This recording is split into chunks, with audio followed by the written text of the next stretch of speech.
Hello, this is Distrigia, and this is the Book of the Thousand Nights and One Night, also known as the Arabian Nights, rendered into English from the literal and complete French translation of Dr. J.C. Madras by Powers Mathers. It must be remembered that some terms and phrases which might be gross in the vulgar sense and would definitely not be uttered in a European drawing room do not give offense in what Kipling called the unblushing East. And so I hope you enjoy listening to this as much as I enjoy reading it to you. Disclaimer done. Basmillah Ar-Rahman Ar-Rahim. Praise be to Allah, Master of the Universe, and prayer and peace upon the Prince of Messengers, Muhammad, our Lord Paramount, and upon all his people prayer and peace together forever until the Judgment Day. And afterwards, may the legends of the men of old be lessons to the people of our time, so that a man may see those things which befell others beside himself. Then he will honor and consider carefully the words and adventures of past peoples, and will reprove himself. Also glory be to him who preserved the tales of the first dwellers to be a guide for the purposes of the last. Now it is from among these lessons that the stories called The Thousand Nights and One Night are taken, together with all that there is in them of wonder and instruction. The tale of King Shahryar and of his brother King Shahzaman. It is related, but Allah is all-wise and all-knowing, all-powerful and all-beneficent, that there was, in the tide and show of ancient time and the passage of the age and of the moment, a king among the kings of Sazan in the isles of India and China. He was master of armies and auxiliaries, of slaves and of a great following. And he had two sons, one tall and the other small. Both were heroic horsemen, but the tall was the greater in this exercise, and reigned over lands and governed with justice among men, so that the peoples of the land of the kingdom loved him. His name was King Shahryar. The smaller brother was called King Shahzaman, and ruled over Samarkand al-Ajam. Both lived in their countries and were just rulers of the people for a space of 20 years, by the end of which time each was at the height of his splendor and his growth. This was the way with them until the tall king was seized by a violent longing to see his brother. Then he commanded his vizier to depart and return with him, and the vizier answered, I hear and I obey. The vizier set out, and, arriving in all security by the grace of Allah, entered the presence of the brother, wished him peace, and told him of the purpose of his journey. King Shahzaman answered, I hear and I obey. Then he made preparations for his departure and for the going out of his tents, his camels and mules, his slaves and fighting men. Lastly he raised his own vizier to the governed ship, and departed to seek the lands of his brother. But in the middle of the night he recalled a thing which he had left forgotten at the palace. Returning and entering, he found his wife stretched on her bed and being embraced by a black slave. At this sight the world darkened before his face, and he said within his soul, If such a thing had come to pass when I had hardly left the city, what would the conduct of this wanton be if I were absent for long at my brother's house? So he drew his sword, and with one long stroke killed them upon the carpets of the bed. Then he returned, and, ordering his camp to be moved forward, journeyed through the night till he came to his brother's city. His brother rejoiced at his approach, went out to meet him, and, greeting him, wished him peace. Also he adorned the city for him, and began to speak with him jovially. But King Shahzaman remembered the affair of his wife, and a cloud of grief veiled him. His cheeks became sallow, and his body frail. King Shahryar, seeing him in this pass, and thinking it was due to his exile from lands and kingdom, questioned him no further on the subject, and let him be. But on a later day he said, My brother, I know not, yet I see your body grow pale, and your cheeks shallow. Shahzaman answered, My brother, I am stricken in the heart of my heart. But he did not reveal what he had seen happen to his wife. So King Shahryar continued, Then come hunting and coursing with me, for in that pursuit perhaps your breast may throw off this trouble. But King Shahzaman had no wish to do so, and his brother went out to hunt alone. Now there were in the king's palace certain windows that looked on to the garden, and, as King Shahzaman leaned there and looked out, the door of the palace opened, and 20 women slaves with 20 men slaves came from it, and the wife of the king, his brother, was among them, and walked there in all her bright beauty. When they came to the pool of a fountain, they all undressed and mingled one with another. Suddenly, on the king's wife crying, "Oh, Masood! Ya Masood!" a gigantic negro ran towards her, embraced her, and, turning her upon her back, enjoyed her. At this signal, all the other men slaves did the same with the woman. They continued thus a long while, not ceasing their kisses and embraces, and going in and the like until the approach of dawn. At this sight the king's brother said within himself, "By Allah, mine is even a lighter misfortune than his." So he let his grief and discontent slip from him, saying to himself, "Truly this is more terrible than all which happened to me." And from that moment he began to drink again, to eat without pause. Meanwhile the king, his brother, came back from hunting, and the two wished each other peace. Then King Shahryar, observing his brother Shahzaman, saw that colour and life had come back to him, and further that he, who had so long dealt sparingly with his food, now ate abundantly. So in his astonishment he asked him the explanation of this, and the other answered, "Listen, and I will tell you the cause of my former pallor. When you sent your vizier to me to require my presence at your side, I made my preparation for departure and left my city. But afterwards, remembering the present which I destined for you and which I gave you at the palace, I went back and found my wife lying with the black slave, the two sleeping upon the carpets of my bed. I killed the pair of them and made my way to you, thrice wretched my thought for what had happened. That was the cause of my former paleness and loss of strength. As for the return of colour to my cheeks, spare me, I pray, from speaking of it." When his brother heard these words, he said, "By Allah, I conjure you to tell me the other half of the matter." So King Shahzaman told him all he had seen, and King Shahryar exclaimed, "First, I see this with my own eyes." To this his brother answered, "Make it appear then that you are going out to hunt in course, but hide instead with me, and you shall be witness of the sight and see the truth of it." Immediately the king proclaimed his departure by the public crier, and the soldiers went out beyond the city with their tents. The king went also forth, and settling himself in his tent, said to his young slaves, "Let no one enter." Then he disguised himself and, leaving secretly, went towards the palace where his brother was. On his arrival he stationed himself at the window giving on to the garden. Scarcely had an hour passed when the women slaves circling about their mistress came into the garden with the men slaves, and they did all that Shahzaman had told of them, and passed the time in these diversions until Azur, the beginning of the sun's decline. When King Shahryar saw these things, reason fled from a seat in his mind, and he said to his brother Shahzaman, "Let us go hence and face forth to seek our destiny upon the road of Allah, for we have no right in royalty, nor shall have, until we have found someone who has met a fate like ours. Without that, in truth, death would be better than our lives." To this his brother made the fitting answer, and both went out by a secret door of the palace. They travelled night and day until they came to a tree in the middle of a lonely meadow near the salt sea. In this meadow there was an islet of fresh water at which they drank, and afterwards sat down to rest. An hour had hardly passed when the sea began to be troubled, and suddenly a column of black smoke came up out of it, which rose to the sky and moved towards the meadow. Seeing this, they became afraid, and climbed as high as they were able into the tall tree, and began to consider what this might mean. Then, behold! The smoke column changed to a jinn of great size, vast-shouldered, gigantically breasted, and carrying on his head a box. He put foot to the earth, came towards the tree in which they were, and stopped below it. Then he lifted the lid of the box, and took from it a large coffer, which he also opened, and thereupon appeared a desirable young girl, bright in her beauty, shining like the sun. As the poet says, "She comes, a torch in the shadows, and it is day. Her light more brightly lights the dawn. Sun leaps from her beauty, and moons are born in the smiling of her eyes. Ah, that the veils of her mystery might be rent, and the folk of the world lie ravished at her feet. Forced by the great light of her sweet glancing, wet tears smart forth from every watching eye." When the Jinn had long looked at the beauty of the girl, he said to her, "O queen of every silky thing, O you whom I ravished away upon your bridal night, I would sleep a little." And the Jinn, resting his head upon the knees of the young girl, went to sleep. Then the child raised her head and saw the two kings hidden in the tree-top. At once she lifted the head of the Jinn from her knees, rested upon the ground, and stood up beneath the tree, saying to them by signs, "Come down, have no fear of this Ifrit." They also answered by signs, "Allah be with you. Please excuse us from such a dangerous undertaking." She said, "I conjure you by Allah, come down quickly. I will warn the Ifrit, and he shall kill you with the worst of deaths." Then they were afraid and came down beside her, and she said at once, "Come, pierce me with your lances. If not, I will wake the Ifrit." Then Shahryar said fearfully to Shahzaman, "You, my brother, do first what she requires." To which the other answered, "I will do nothing until you have given me example, my elder brother." And each began to coax the other, making with their eyes gestures of coupling. Then she said, "Why do I see you working your eyes in such a way? If you do not come forward and do it to me at once, I will wake the Ifrit." So in their fear of the Jinn, they both did to her as she had commanded, and when they were well wearied, she said, "You are indeed experienced riders." Then drawing from her pocket a little bag, she took it from a necklace of 570 seal rings, saying, "Know you what these are?" And they answered, "We do not." Then she said, "These givers of the seal rings have all coupled with me on the unwitting horns of this Ifrit. Now, O brothers, give me yours." They then gave their seal rings, taking them off their hands. Whereupon she said, "Know that this Ifrit carried me off on the night of my marriage, prisoned me in a coffer, and placed that coffer in a box, and fastened about the box 7 chains, yes, and then laid me at the bottom of this moaning sea that roars and dashes with its waves. But he did not know that whenever any one of us women desires a thing, nothing can prevent her from it." And the poet said, besides, "Friend, trust not at all in women, smile at their promising, for they lower and they love at the caprice of their parts.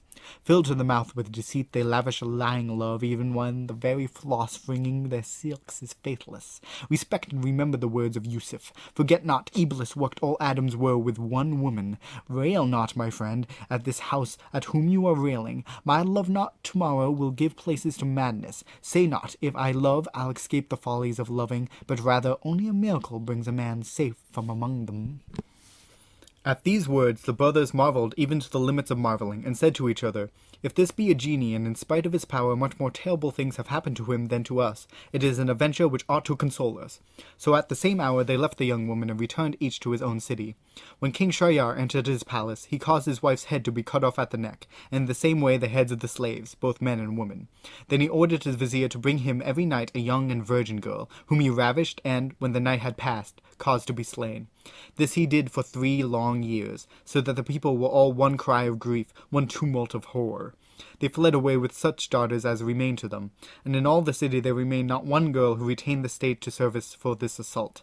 At last the king, as was his custom, ordered the vizier to bring him a young girl, and the vizier went forth and hunted, but found no girl at all. So he returned to his own home, dejected and wretched, and with his soul full of his fear for the king. Now this vizier had himself 2 daughters who in the matters of beauty, charm, brilliance, perfection, and delicate taste were each unrivalled save by the other. The name of the elder was Shahrazad, and that of the younger Dunyazad. Shahrazad had read the books, the annals, and the legends of old kings, together with the histories of past peoples. Also she was credited with possessing 1,000 books of stories telling of the peoples, the kings, and the poets of bygone ages and of past times. She was sweetly eloquent of speech, and to listen to her was music. When they had looked at her father, she said, Why do I see you so bowed and changed with care and sorrow? Know, my father, that the poet says, Thou who art sad, O be comforted, for nothing endures, and as every joy vanishes away, so also vanishes every sorrow. When the vizier heard these words, he told his daughter from beginning to end all that had happened concerning the king. Then Shahrazad said, By Allah, father, you must marry me to this king, for either I shall live, or, dying, I shall be a ransom for the daughters of the Muslimans, and the cause of the deliverance out of the hands of the king. Then he said, Allah be with you, you shall never expose yourself to such a danger. And she answered, It is necessary that I do this. So he said to her, Take care that the fate of the ass with the bull and the husbandman befall not you also. Listen. The fable of the ass, the bull, and the husbandman. Know, my daughter, that there was once a merchant, master of riches and cattle, married and the father of children, to whom Allah had also given understanding of the tongues of beasts and birds. The place of this merchant's house was in a fertile land on the bank of a river, and in his farm there was an ass and a bull. One day the bull came to the stable where the ass was lodged, and found it well slepted and watered, with well-winnowed barley in the manger, and on the ground well-sifted straw, and the ass lying there at his ease, for when his master mounted him, it would only be for some short ride that chance demanded, and the ass would quickly return to his rest. Now on that day the merchant heard the bull say to the ass, Give you joy of your food, and you may find it healthy, profitable, and of good digestion. I myself am weary, but you are rested. You eat well-winnowed barley and are cared for, and if, on occasion, your master mounts you, he brings you quickly back. As for me, I am but used to labor and to work the mill. And the ass said, When you go out into the field, and they put the yoke upon your neck, throw yourself to the earth, and do not rise, even if they beat you. Also, when you do get up, fall down again immediately. And after, if they let you back to the byre and give you beans to eat, leave them, as if you were ill. Force yourself in this way not to eat or drink for a day or 2, or even 3. And then you will rest from your labor and your weariness. Remember that the merchant was there, and heard their words. When the husbandman came to the forage to the bull, he saw that he ate very little. When in the morning he took him out to the work, he found him to be ill. Then the merchant said to the husbandman, Take the ass and make him work in the bull's place for the whole day. So the man returned and took the ass and placed the bull, and made it labor during the whole day. When the ass came back to the stable at the end of the day, the bull thanked him for his goodness of heart and for having let him rest from his fatigue. But the ass answered nothing, and instead repented very bitterly. Next day the husbandman came and took the ass again, and made him work till the fall of day, so that the ass returned with a galled neck and broken by fatigue. Then the bull, seeing that the state he was in, began to thank him with effusion and load him with praises, to which the ass replied, How restful were the days before this, when nothing but luxury was my lot, and added, Meanwhile I will give you a piece of good advice. I heard a master say, If the bull does not get up from his place, we must hand him over to the slaughterer to kill and to make a leather cloth of the table. I am much afraid for your safety. When the bull heard the ass's words, he thanked him and said, Tomorrow I'll go with him freely and attend to my labors.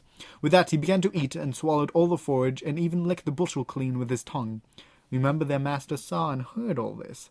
When the day came, the merchant went out with his wife towards the buyers, and both of them sat down. Then the husbandman came and took out the bull, who, at the sight of his master, began to frisk his tail and loudly break wind and gallop wildly in all directions.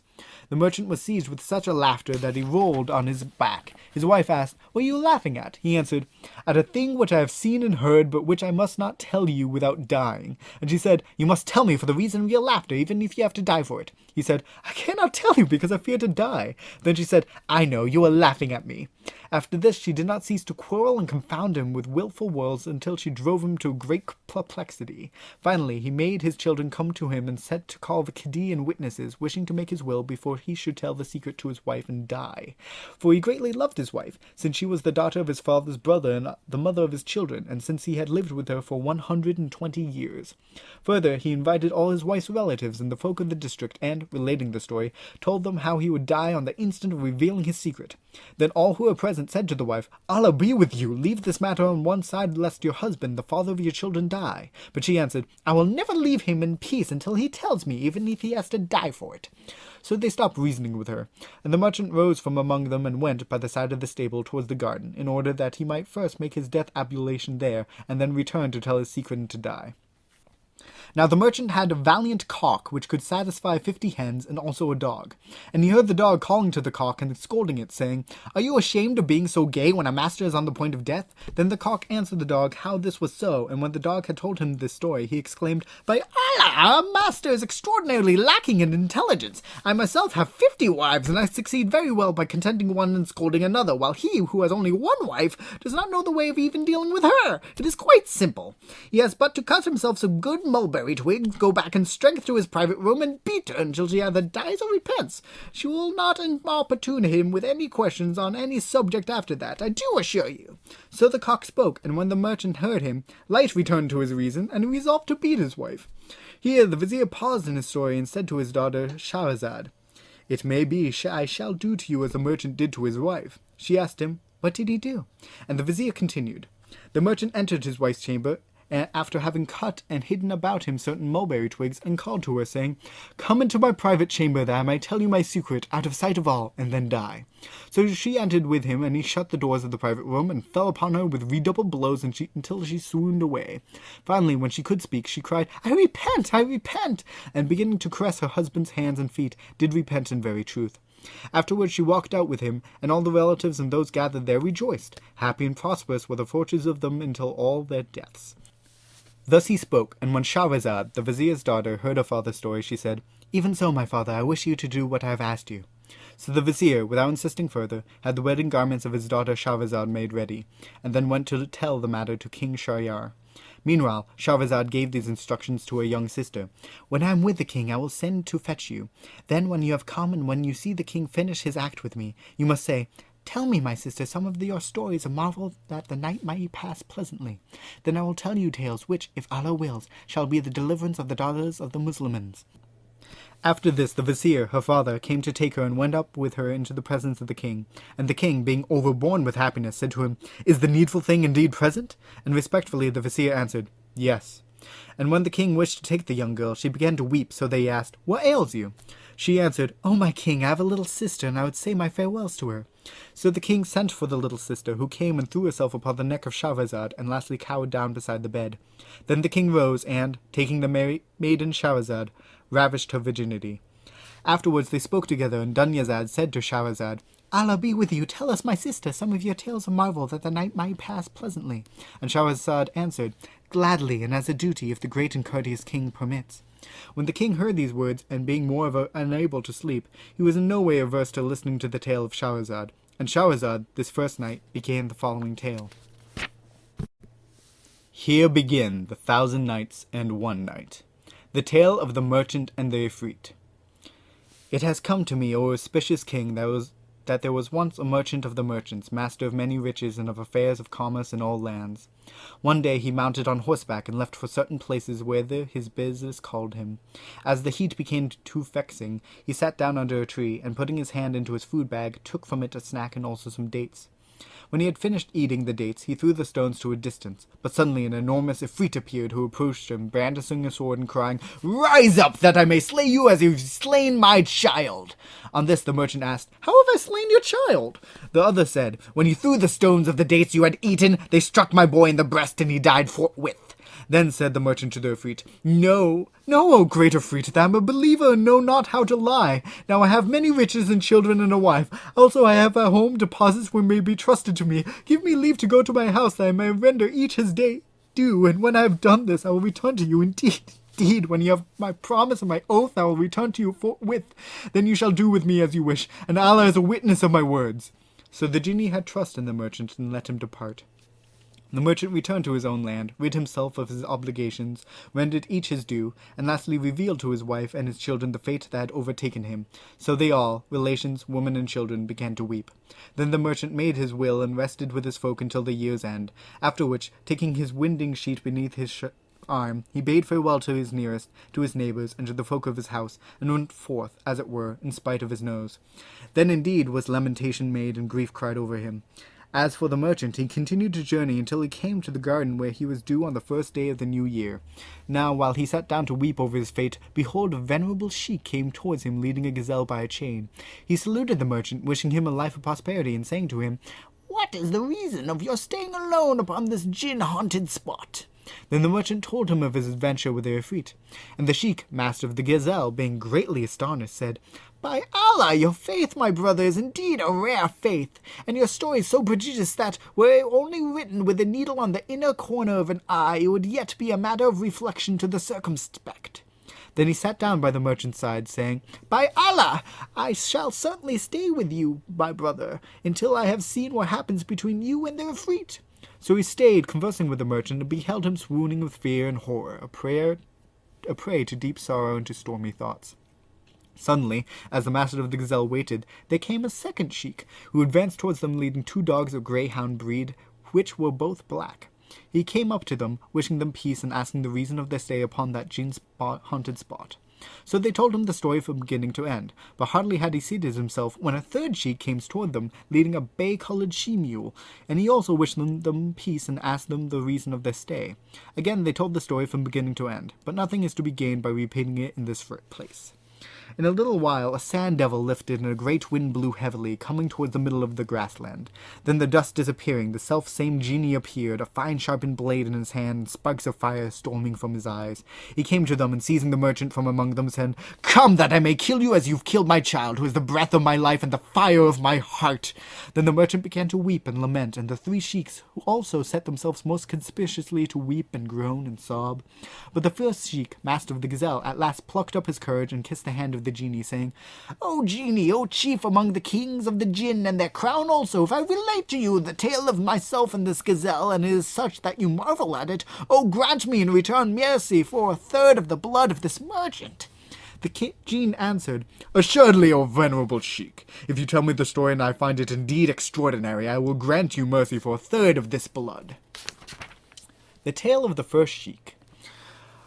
"Great Ifrit, know that this gazelle was my uncle's daughter and my own flesh and blood. I married her when she was quite young and lived with her for nearly 30 years, but Allah granted me no child by her. So I took a concubine who, by Allah's favor, gave me a man-child as beautiful as the rising moon, with fine eyes, meeting brows, and perfect limbs. When he had grown to be a boy of 15, I was obliged to journey to a far city in an important matter of business. You must know that my uncle's daughter, this gazelle, had been initiated since childhood into sorcery and the lore of enchantment. By the art of magic she changed my son into a calf and the slave his mother into a cow, and put both of them under the care of our herd. A long time afterwards I came back from my journey and asked for my son and his mother. Then my wife said, 'Your slave is dead and your son has fled I know not whither.' For a year I remained broken by my heart's grief, with the tears ever in my eyes. Then, when the yearly feast of the day of sacrifice came round, I sent to bid my herd choose a well-fattened cow for me, and he brought me one, but she was my concubine bewitched by this gazelle. Then I pulled up the sleeves and skirts of my garments, and, knife in hand, prepared to sacrifice the cow, but suddenly she began to moan and weep abundant tears. So I stopped and ordered the herd to sacrifice her. He did so, but when he had laid her, we found neither fat nor flesh on her, but only skin and bone. Then I repented that I had sacrificed her, though my repentance was of no avail, and gave her to the herd, saying, Bring me a well-fatted calf. So he brought me my son in the likeness of a calf. When the calf saw me, he broke the cord that held him, and running to me, rolled at my feet with groans and tears. Then I had pity on him, and said to the herd, Bring me another cow, and let this be. At this point in her tale, Shahrazad saw the approach of morning, and discreetly fell silent. Then her sister Dunyazad said, Sister, your words are sweet and gentle and pleasant to the taste. And Shahrazad answered, Indeed, they are nothing to that which I would tell you both of you tomorrow night, if I were still alive, and the king thought good to spare me. On this the king said to himself, By Allah, I will not kill her until I have heard the rest of her tale. Then the king and Shahrazad spent the rest of the night in each other's arms, till the king departed to sit in judgment. When he saw the vizier approach, carrying under his arm the winding sheet destined for his daughter Shahrazad, whom he believed already dead, the king said nothing to him, but continued to administer justice, raising some to office and debasing others, until the fall of day, so that the vizier was plunged into perplexity in the extreme of astonishment. When the diwan was over, King Shahryar returned to his palace.